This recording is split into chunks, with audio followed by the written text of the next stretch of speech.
En Occident, on a eu beaucoup de tentations.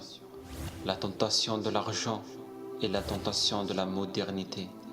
Un monde où la technologie a pris place, où le virtuel est devenu une priorité, où les gens sont connectés au monde, mais ils sont déconnectés de la réalité, dans lequel où l'amitié se trouve sur Facebook, où la confiance n'existe plus au sein de la famille. La tromperie est devenue normale, banale, à cause d'une simple rencontre sur Instagram. Une vie virtuelle, loin d'une vie de réalité, où la célébrité se vit dans l'imaginaire, où être populaire devient une illusion, un bien-être illusoire. Tu la rencontres sur Facebook et tu te maries sur Facebook, puis tu la divorces sur Facebook. Où la majorité de ton temps, tu la passes devant des écrans. Tu manges devant la télé, tu dors devant ton téléphone, puis tu t'assois devant ton ordi. Un appel à la divertissement et à la débauche et à l'oubli de l'au-delà. L'attachement de ce bas monde n'est que matérialisme. L'amour d'ici-bas est l'aveuglement total de l'Akhira. Nous avons connu ainsi la tentation de cette société qui appelle à vivre une vie d'épanouissement, d'embellissement et de manipulation, de tromperie et d'illusion, qui font tout pour faire oublier le plus important, le but de votre vie, le but de votre création, l'adoration des Seigneurs Tout-Puissants.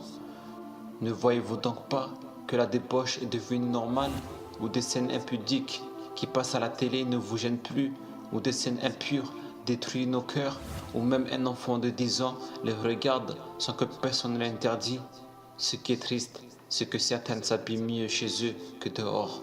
Elles croient que le bien-être se trouve dans le fait de s'habiller de manière vulgaire et d'attirer les hommes, de se montrer belles et sexy, alors qu'Allah les a interdits.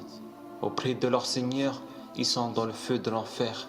Ne comprendront-ils pas que les hommes ne regardent pas ta beauté, mais veulent juste profiter de toi, goûter à ta virginité, puis te délaisser et te retrouver seul et abandonné, Alors ma sœur, préserve-toi et plaie à ton Seigneur. Sois une femme honorable qui a de la valeur auprès des habitants des cieux. Votre vie que vous menez n'est que le copie de ce que vous regardez dans vos télés. Les films, les séries ne sont que l'appel à la débauche et à la perversion. À force de regarder le haram, vous finissez par ressembler à ceux qui le font. Regardez ce qui se trouve dans les films et les clips. Meurtre, le sexe, l'adultère, la perversion, le shirk, la désobéissance et la haine. Cela vous conduit à reproduire la même chose, car ce que vous voyez vous influence automatiquement, car les choses que vous regardez pénètrent dans vos cœurs et détruisent le peu de valeur que vous avez. Et vous finissez par perdre la notion du bien et du mal, et le fait de commettre la désobéissance ne vous gêne plus. Et même pire, le haram est devenu une fierté, car la pudeur n'y est plus. On exhibe nos péchés et on est fier de cela. Ne vous rendez-vous pas compte quel genre de vie on mène, pire que ceux des animaux, interdits par Allah, mais par pureté de ma bouche, je ne les mentionnerai pas. Les conséquences de tout cela est l'attirance du monde invisible, l'appel aux djinns et aux shayatouines. Ils finissent par tomber amoureux de vous et détruire votre vie. Et vous voyez les conséquences par vous-même: mal-être, tristesse, insomnie, divorce, lunatique, la dépendance des choses impures. Tout cela est le signe de l'attachement d'un djinn à vous. Pourquoi cela arrive? Par la cause du chemin que vous avez emprunté, un chemin dangereux de l'égarement, de la perversion qui mène vers une vie de solitude et d'isolement.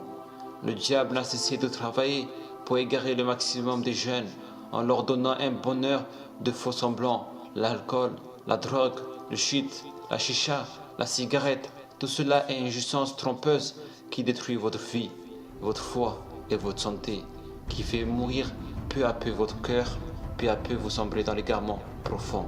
Dites-moi, combien de gens ont rencontré leur mari ou leur femme sur internet, dans des sites comme inshallah.com?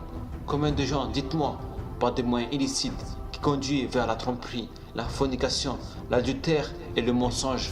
Combien de sœurs montrent leurs photos à des frères? Combien s'échangent leurs parties intimes?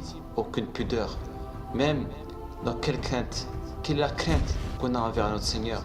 On vit dans une époque où on a de religion que l'apparence. La barbe et le hijab sont devenus accessoires de séduction, de plaisir et de tentation. Ne vous arrêtez pas juste à l'apparence, mais cherchez la moralité, la pudeur et le bon comportement. Côtoyez les gens pieux et restez ferme dans votre religion.